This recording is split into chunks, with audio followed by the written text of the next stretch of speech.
I have seen what I think are evil spirits who declare themselves to be evil spirits. This demonic sounding voice came out of her. She spoke multiple languages. She rose out of her chair. They were trying to hold her down. Otherwise, they said she would have risen to the ceiling. We all have to be open to considering that there's something more here. And if you just exclude all these people and say, well, they're all psychotic individuals or something, they're never going to get the help they need. I'm Dr. Richard Gallagher. I'm a board-certified psychiatrist. I'm also a professor at New York Medical College in psychiatry and on the faculty at Columbia. About 25 plus years ago, I found myself being asked by clergy of many different faiths to investigate and give them my psychiatric opinion about people that they thought might be demonically attacked.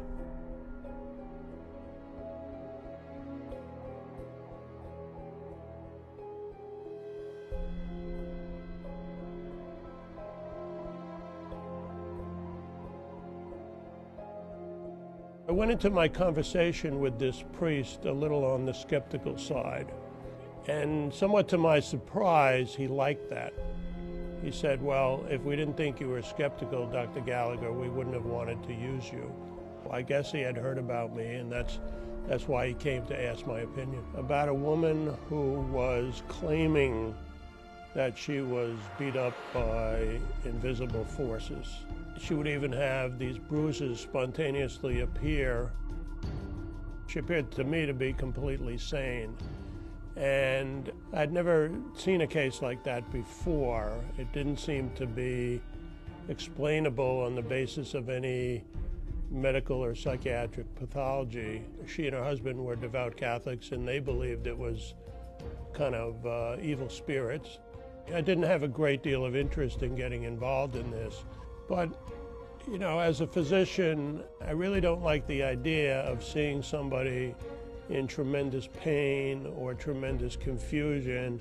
I was asked to comment whether there could be any psychiatric illness, whether she was being abused, whether this was her imagination, etc. And I had to conclude that there was no medical reason why this would happen. I felt that she was being attacked because, in fact, she was a very holy person.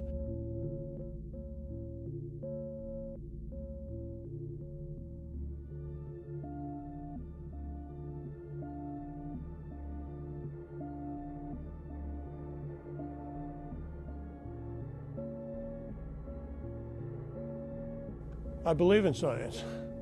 I trained at an American medical school. I use the results of scientific studies every day of my life. I believe in evolution, I believe in the Big Bang, I believe in quantum theory. I just have had a rare window or a rare opportunity to study these things a little more rigorously than most doctors would have. With a possession, you have to have, at least in the Catholic Church, what is called moral certainty. And there are very strict criteria, and it really depends on evidence. The essence of a possession is a person going into a trance and a demonic sounding voice coming out of them.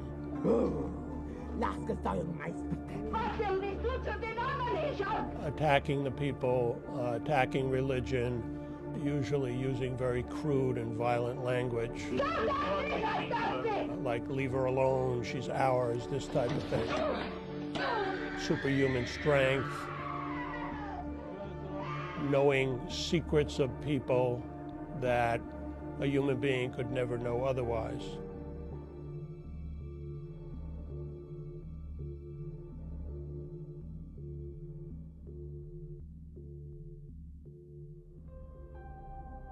She was a Satanist, a self-professed high priestess of a satanic cult. The night before I first met her, I was in my bedroom with my wife at about 3 a.m.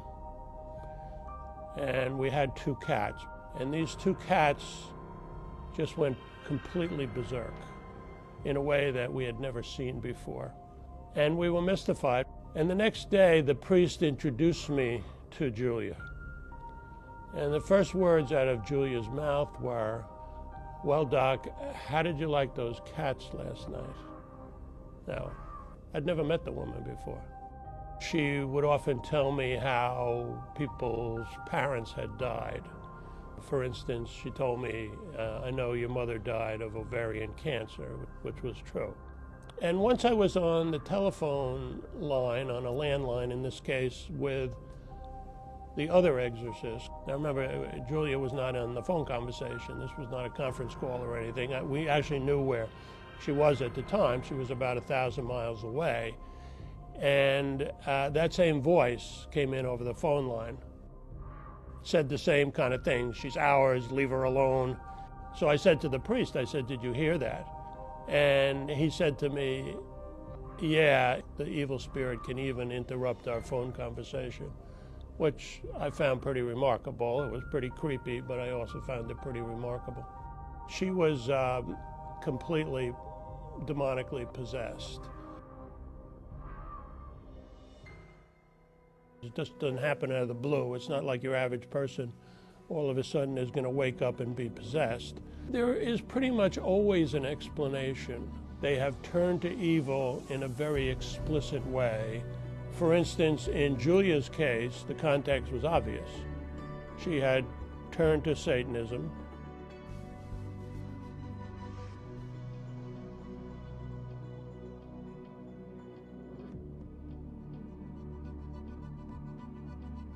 These are not fringe beliefs. And then there are countries around the world where Haiti, Madagascar, for instance, everybody in the country believes in the devil and everybody believes in possessions. And then throughout history, most cultures, certainly most major religions, they've always had a belief. In fact, they have an official belief in evil spirits and the ability of evil spirits occasionally to attack people. Critics often ask for a ludicrous level of, quote, proof. You can't do lab experiments. And in my experience, many critics, they've never seen a genuine case. They've never even spoken to an official exorcist.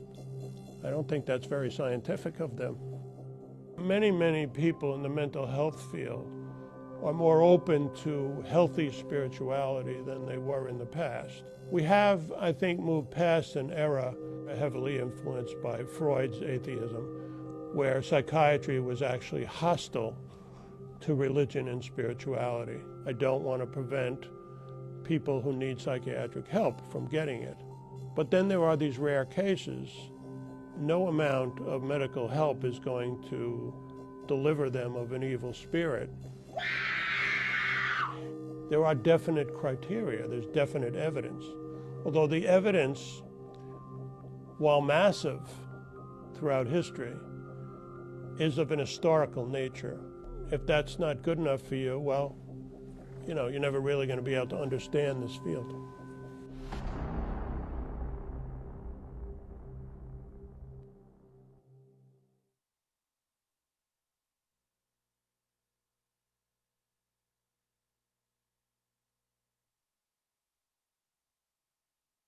The idea of the devil, evil incarnate, has irresistible symbolic force, and the character of Lucifer inhabits our greatest literature, from Paradise Lost to Faust. But what about the devil not as a symbol, but as an actual willful being, a fallen angel in Christian belief that can not only affect human events, but enter human bodies? Tonight we go inside the controversial and extraordinary rite of exorcism with my co-anchor Terry Moran for our series, Faith Matters.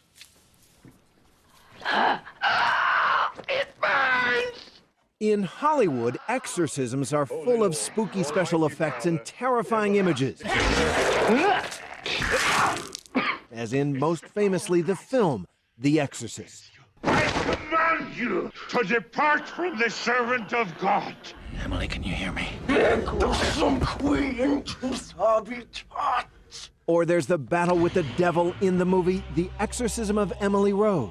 Demons exist, whether you believe in them or not. But exorcism is more, much more than just fodder for horror flicks. It is one of the most dramatic, profoundly moving, and profoundly controversial of all religious practices. Oh, no! Leave. No! No! Leave now, I command you. And in real life, this rare footage shows command what you to actually leave now. happens in an exorcism. Oh, don't let her go. Stop! Stop it! Get her off me! I would do things that I wouldn't necessarily do, but so intense that it was like I was almost a puppet. Becky Parker is her name. She was possessed by demons, she firmly believes. And she has been saved, she affirms, by the love of God through the rite of exorcism. I'm happy because I found God. I found how to win the spiritual battle I was in. Tell me your name in the name of Jesus Christ. A spiritual battle. That's what the experience of exorcism feels like to those who go through it. Speak the truth. Speak the truth. And those who perform it. I do it because I think it's an incredibly profound opportunity to help in the healing ministry that this is fundamentally about. And in a ministry where people are suffering tremendously. Father Gary Thomas is an exorcist, though he did not perform Becky Parker's exorcism. That priest preferred to remain anonymous. This is Jesus. But Father Gary was trained in Rome, and for the past several years, he's been the official exorcist of the Diocese of San Jose, California. Father, is the devil real? I do believe the devil is real. I've had occurrences and experiences in my life where I believe I've seen the devil. I've seen demons, but you don't see Satan in the same way that you and I are looking at each other. There's plenty of evil in the world. God knoweth that, you might say. Plenty of cruelty, mayhem, and murder. But the devil? Satan is a pure spirit. He's an angel who fell.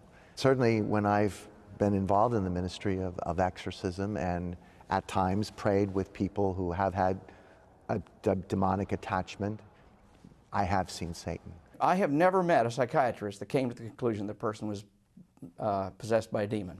Darrell Ray speaks for the other side, the secular take on these matters, as a psychologist and atheist who thinks exorcism is not just a fantasy, but a dangerous one. We're diagnosing diseases now with brain scans that we couldn't diagnose even 2 and 3 years ago.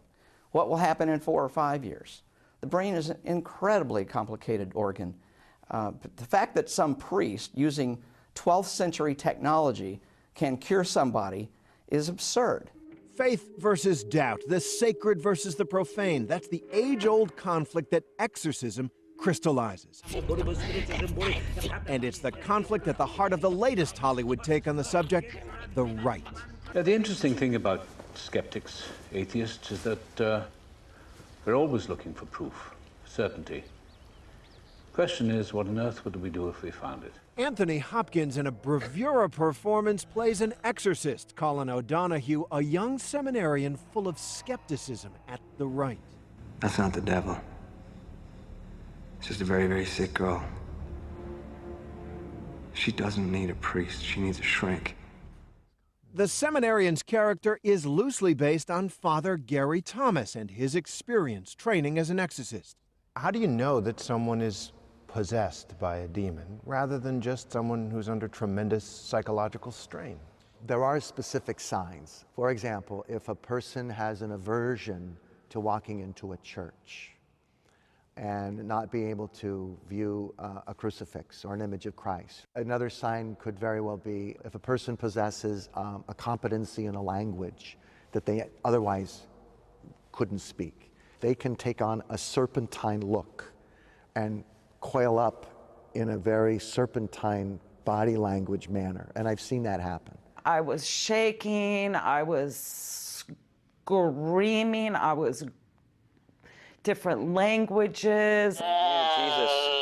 Becky Parker says she was possessed by as many as 8 demons over many, many years. I know what they look like. I know how big they are. I know where they are in my body. You feel they're still there? No, they're gone. She's triumphed over a tough life. She says she was a victim of abuse as a child, turned to decades of drug abuse, worked as a prostitute, dabbled in the occult. Then she met Barbara Ganji, a documentary filmmaker who was making a movie about exorcism for Paulist Productions, a Catholic movie house. ABC News has licensed her footage. Becky was part of a landscape crew that I had never seen her before, never met her. She'd never been to my house. She came to my door, knocked on the door and said, "Could I use your bathroom?" And I said, "Sure." I was working on the yard and I was sober, clean, and just doing what I could. And when she stepped out, her eyes went dark, her face distorted, and she started snarling at me, and she said, in this very strange voice, "You don't know what you're messing with. We hate you." I wasn't even thinking. And then I ended up on the floor right here and contorting and screaming. It was the turning point of Becky's life. Barbara Ganji put her in contact with a local Catholic priest who said the prayers of deliverance over her while Barbara's cameras rolled. Speak, I command you, in the name of Jesus. What was it like to have the priest pray the prayers of deliverance over you? I hated him. Like, I wanted to hurt him. It took everything for me not to. I was wanting to kick him and spit on him and hurt him and get away from him. In that process, do you remember feeling that there were demons being expelled? Do you remember feeling being liberated, delivered? You remember that? Yeah. What was it like? The first time it happened was the most intense. My body totally collapsed. I never felt that type of relaxation. Are you there, Becky? Yes. What's her name? And so she was delivered.